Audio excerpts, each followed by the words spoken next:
Oke, bismillahirrahmanirrahim. Jumpa lagi teman-teman Tren Quran Family. Pada kesempatan kali ini kita akan bahas soal video yang melanggar hak cipta YouTube.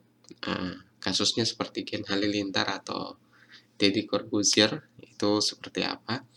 Tapi pada kesempatan kali ini sekaligus kita akan membahas cara melihat video yang melanggar hak cipta dan penyebab video dihapus dari YouTube, atau yang teman-teman cari re-upload video YouTube 2020 seperti apa.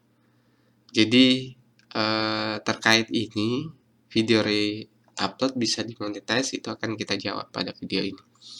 Nah teman-teman, ini banyak yang bertanya dan banyak kasus juga. Video re-upload itu seperti apa sih?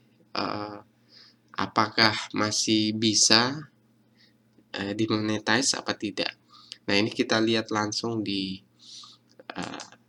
channel Tren Quran Family. Buat teman-teman yang baru bergabung, jangan lupa subscribe dan klik tombol loncengnya. Nah, kita masuk langsung ke videonya. Jadi untuk cara mengetahui video yang melanggar hak cipta itu, teman-tean di sini ada tampilan batasan ya, batasan visibilitas publik. Nah, batasan ini nih biasanya kalau melanggar hak cipta dia akan muncul. Nah, contoh seperti ini. Jadi, sholawat Muhammad Hadi Assegaf, klaim hak cipta. Nah, untuk teman-teman yang sudah dimonetize, biasanya ada yang menu khusus di sini. Jadi, menu khusus hak cipta. Biasanya yang sudah subscribernya di atas 1000 dan sudah ada iklannya. Nah, kalau belum ada iklannya, biasanya munculnya dia di sini. Tertulis klaim hak cipta, arahkan kursornya, kemudian lihat secara detail. Nah, di sini teman-teman, jadi sebenarnya ada dua opsi video yang mendapat klaim hak cipta. Jadi kalau video tersebut tulisannya tidak terkena dampak, maka itu artinya videonya masih bisa tayang dan akun YouTube teman-teman juga tidak ada masalah. Hanya ini video tidak dapat dimonetasi. Jadi kalau teman-teman ada video klaim hak cipta otomatis, ini sifatnya otomatis. Beda yang klaim hak cipta manual, itu nantinya akan biasanya disuruh hapus atau seperti apa, itu ada ketentuan lainnya. Tapi kalau ini karena mesin, ini ditemukan oleh mesin, maka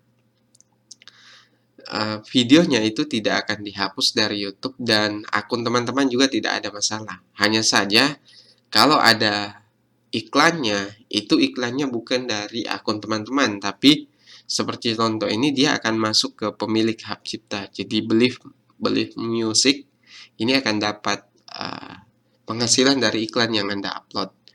Jadi fungsinya apa? Jadi kalau saya pribadi teman-teman, ini saya tidak mengharapkan penghasilan dari video ini, tapi mengharapkan view dan subscriber. Jadi kalau ini bisa banyak pengunjungnya, misalnya sampai ratusan ribu, maka sekalipun kita tidak dapat penghasilan iklan, paling tidak kita dapat penghasilan dari view, dari misalnya iklan pribadi, atau kita dapat subscriber yang lebih banyak lagi.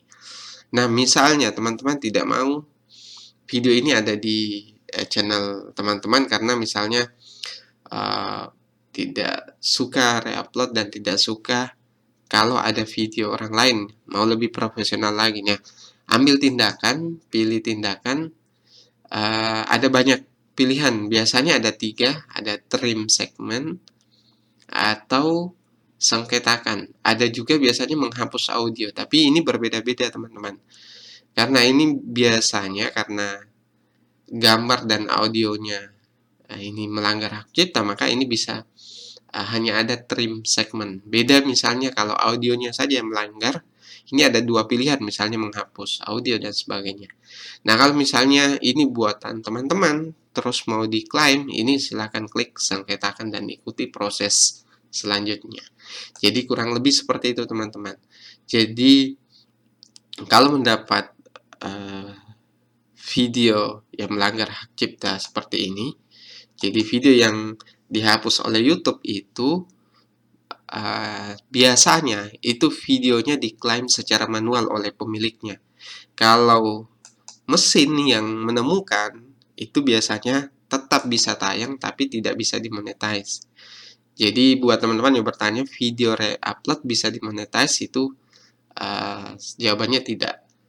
Kalau video re-upload calon sarjana yang sempat booming waktu itu karena semua video calon sarjana dihapus, itu memang wajar karena memang dia mengambil banyak video dari channel lain. Jadi kalau soal Gen Halilintar, kemudian Deddy Corbuzier, itu tidak kita bahas di sini. Jadi intinya video yang dihapus pihak YouTube atau video yang dihapus oleh YouTube yang mendapat teguran hak cipta itu biasanya video yang diklaim secara manual, bukan dari mesin, teman-teman. Oke, mungkin itu yang bisa saya sampaikan, teman-teman, terkait soal video yang melanggar hak cipta YouTube. Buat teman-teman yang baru bergabung, jangan lupa subscribe channel Trend Quran Family. Dan buat yang mau belajar saham bisa berkunjung ke analis saham syariah. Oke teman-teman, sekian dari saya. Assalamualaikum warahmatullahi wabarakatuh.